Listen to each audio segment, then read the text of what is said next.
Hey gamers, you know how to play games, but do you know how not to play a game? What are things we play unnecessary importance to, and what are things we don't play enough importance to?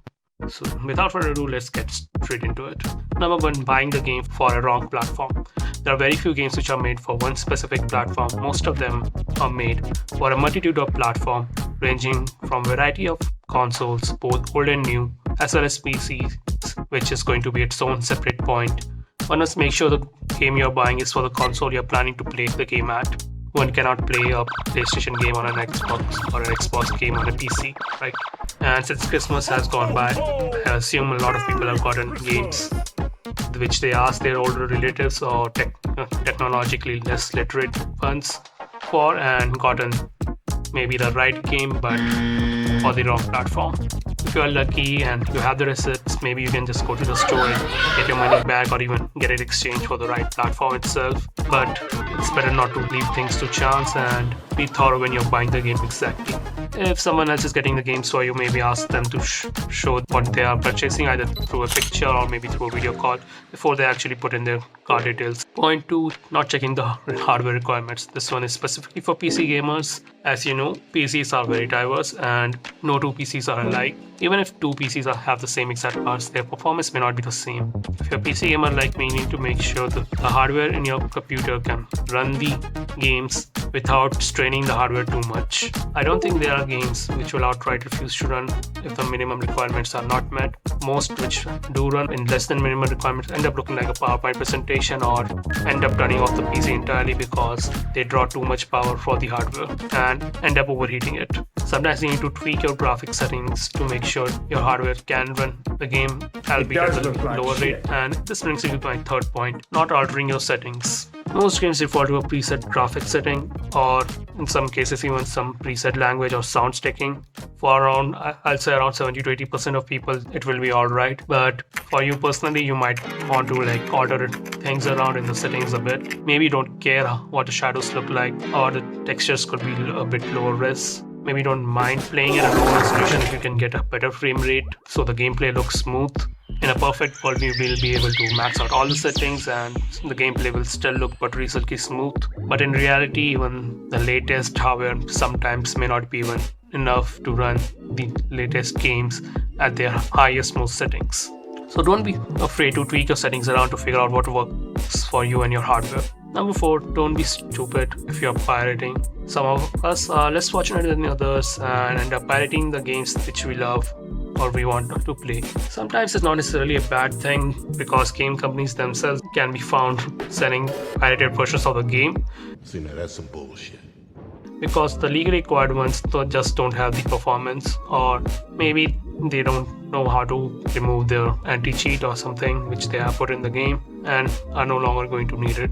I guess if you are going to be pirating the games, I believe you are smart enough to figure out how not to download it in order to make sure you don't end up downloading viruses and ransomwares and all other range of online nasties like that. But some of us are so dumb that when we are pirating, we just click a random buttons or enter our email address or some personal information in a field which we are not supposed to and end up getting into trouble. The easiest way to avoid this will be getting the game legitimately, either in a sale or for free, or maybe just paying the full price outright if it's a new game. But if you still decide to go out of your way to pirate a game, maybe use some ad blockers, some malware blockers, maybe use a VPN, but I guess the performance might be a bit slow through that.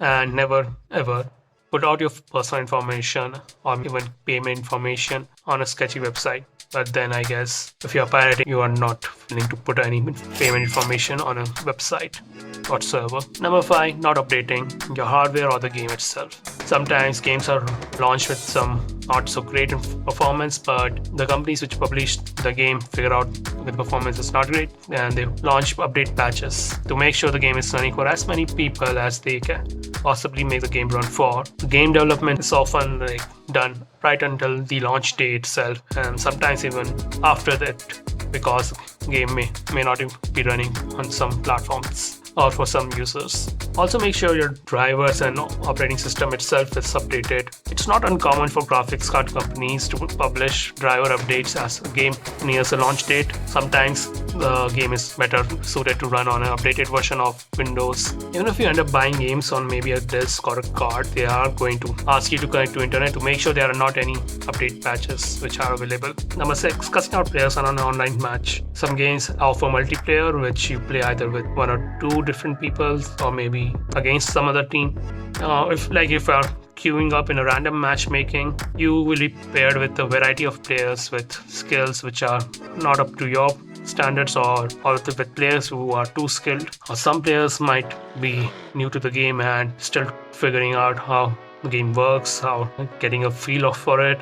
And the older players will just cuss them out because they are not skilled enough to be on their level, and they are paired with objectively worse players than them. If you are being paired with objectively worse players, maybe just avoid getting into random lobbies altogether and maybe make some friends who are on your level to make sure you're not going to get frustrated and cussing out people who are just trying to figure out the game for themselves for the first time. Number 7, playing with someone else's slot or wiping it out. Now it takes a lot of effort and a lot of time to complete the game itself and to get to a certain point in this game, and people are very attached to it.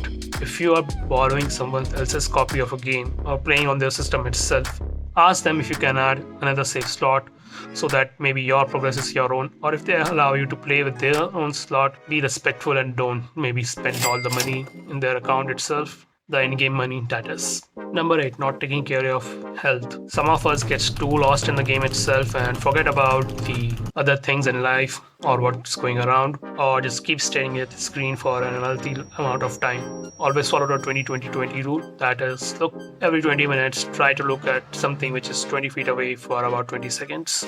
Also, keep hydrated. Don't indulge in soft drinks. As Ronaldo once said,